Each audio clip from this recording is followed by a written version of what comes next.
تاني read and complete the dialogue.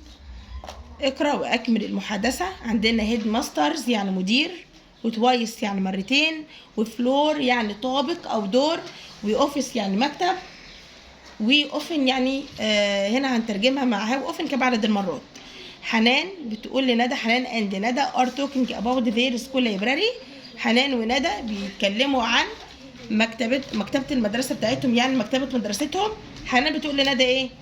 is there، اللي عارف يشارك معايا، is there a library in your school؟ هل يوجد مكتبة في مدرستك؟ ردت ندى وقالت ايه؟ yes there is، يعني ايه؟ يعني نعم يوجد. yes there is one next to the headmaster's office، يعني نعم يوجد مكتبة بجوار مكتب المدير. فحنان بتقول لها where is the headmaster's office، يعني ايه؟ يعني أين يوجد مكتب المدير؟ ردت حنان وقالت ايه؟ ردت ندى وقالت it's on the third floor، في الدور الثالث. فحنان بتقول لها ايه؟ how often do you go there؟ كم عدد المرات اللي بتذهبي فيها إلى هناك؟ ردت ندى وقالت I go there twice a week، يعني بروح مرتين في الأسبوع. بعد كده بقول لي read and circle the odd one out and replace it with a correct word، يعني اقرأ وضع دائرة حول الكلمة المختلفة ويستبدلها بكلمة صحيحة. بنقرأ الأربع كلمات، يعني نشوف ايه الكلمة المختلفة، بنعمل عليها دايرة وبنجيب كلمة من نفس نوع الكلمات التانية. عندنا visit يزور، take يأخذ، ميوزيوم متحف، وباي يشتري. كلهم ايه؟ فيربس أفعال، ما عدا ميوزيوم اسم مكان. يبقى نعمل سيركل على ميوزيوم ونجيب فعل زي ايه مثلا؟ play، eat، اي فعل ولازم يكون في المصدر. نكتب play مثلا play. طب نمبر 2 عندنا رايس أرز، فيجيتابلز خضروات، بارك يعني حديقة، وبرد يعني خبز. كلهم ايه؟ كلهم أطعمة ما عدا بارك. بارك حديقة عامة، نعمل سيركل على بارك ونجيب أي حاجة لها علاقة بالأطعمة، فروتس مثلا فواكه.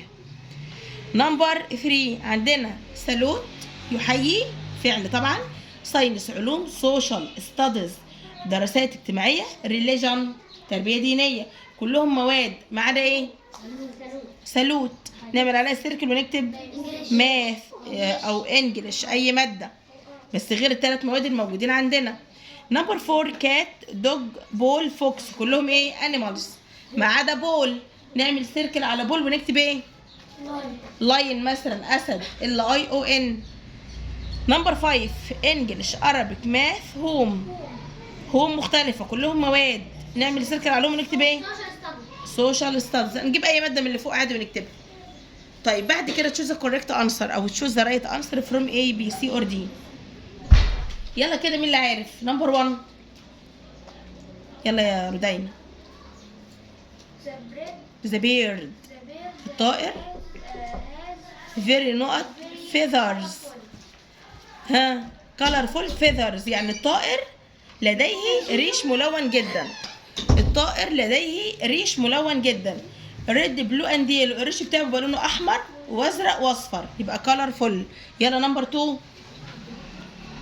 قول يا رحمة.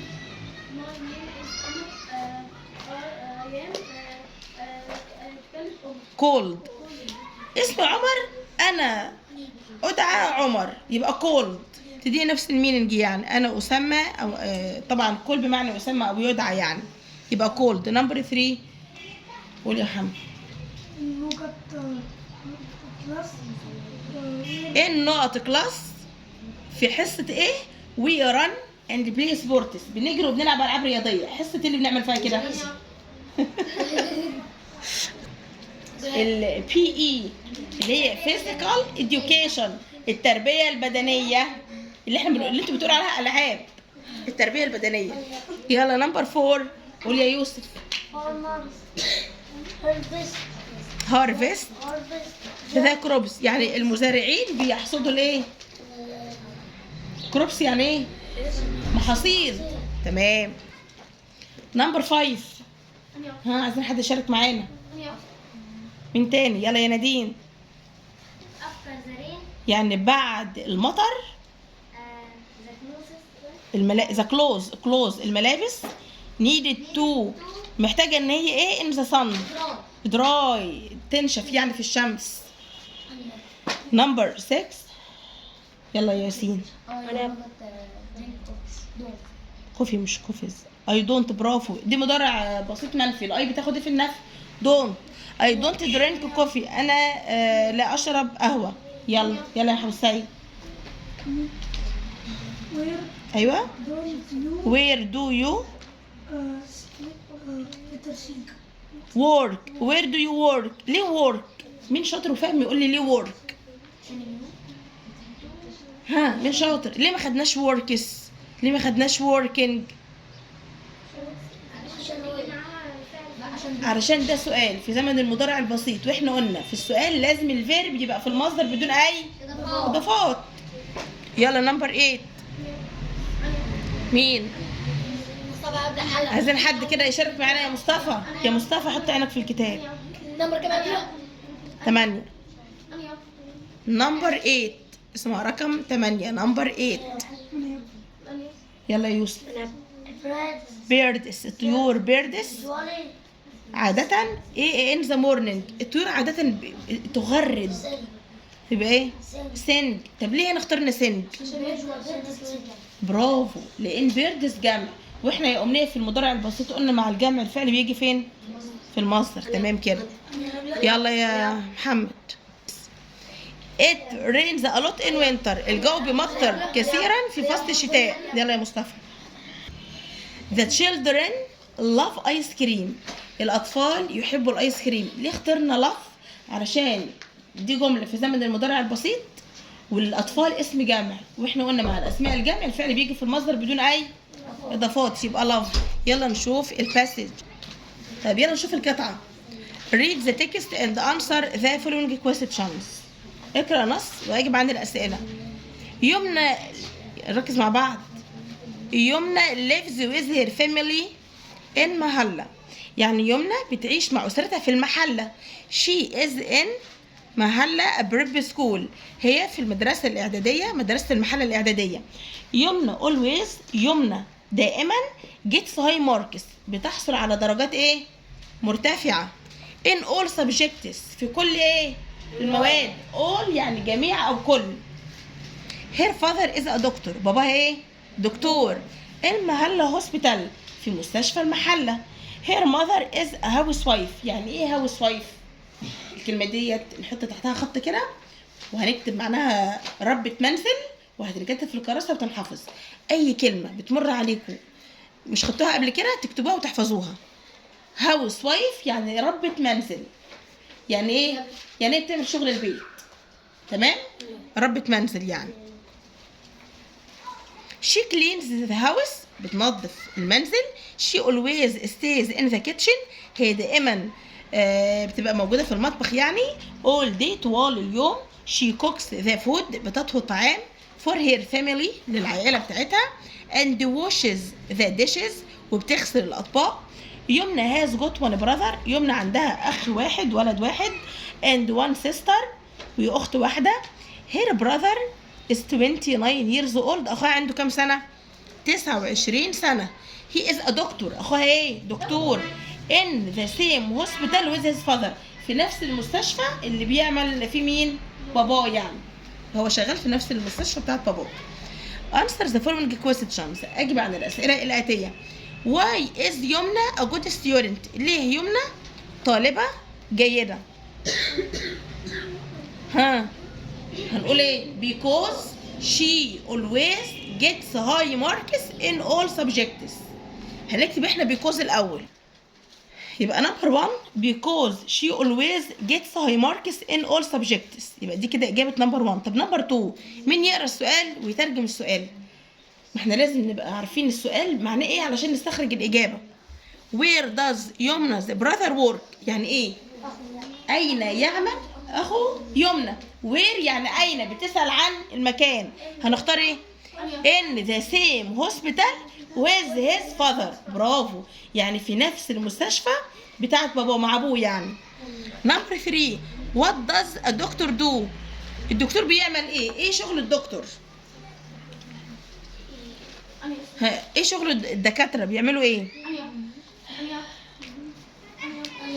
احنا هنكتبها من فهمنا. لا بس مش هنقولها كده. هي هيلبس سيك، اسمها سيك، SICK، اسمها سيك يا رحمة. سيك يعني مريض. هنقول هي هيلبس، هو يساعد سيك بيبول، الناس الايه؟ المرضى. تمام، شاطرة يا رحمة. هي هيلبس سيك بيبول يعني هو يساعد الناس المرضى، اسمها سيك بيبول. choose the correct answer. يمنا's mother is، مامة يمنى ايه؟ هاوس وايف. هاوس وايف يعني ايه؟ ربة منزل. نمبر 5 the underlined word هي، الضمير اللي تحته خط، اللي هو حاطط تحته خط في القطعة، refers to يمنا's، بيشير الى مين؟ براذر. برافو، اللي هو اخو يمنى يعني. يلا يا يوسف نمبر 1. Many people work on farms. برافو. العديد من الناس تعمل في مزارع. many people work on farms. تمام. يلا نمبر 2. دقيقة أقول بعد قلنا يلا. many people work on farms. من يبلغ 2 5 3 4 1. راس محمد راس محمد is known، معروفة بيه يعني for its beautiful coral reefs، يعني معروفة بشعابها المرجانية الجميلة. تاني، راس محمد is known for its beautiful coral reefs. 3 4 2 5 1. 3 4 2 5 1. يلا نمبر 3. قولي يا يلا يا أمنية. they take more photos. برافو. they take more photos in the old streets. 3 2 they take more photos in the old streets. يلا نمبر 4. يلا يا سي. in the evening they، ندور على الفعل visit. برافو. ancient sites. يلا نمبر 5. قولي يا يوسف. راس محمد is a protected area، من اكتر الجمل اللي بتيجي في الامتحانات. راس محمد is a protected area يعني منطقة محمية. تمام.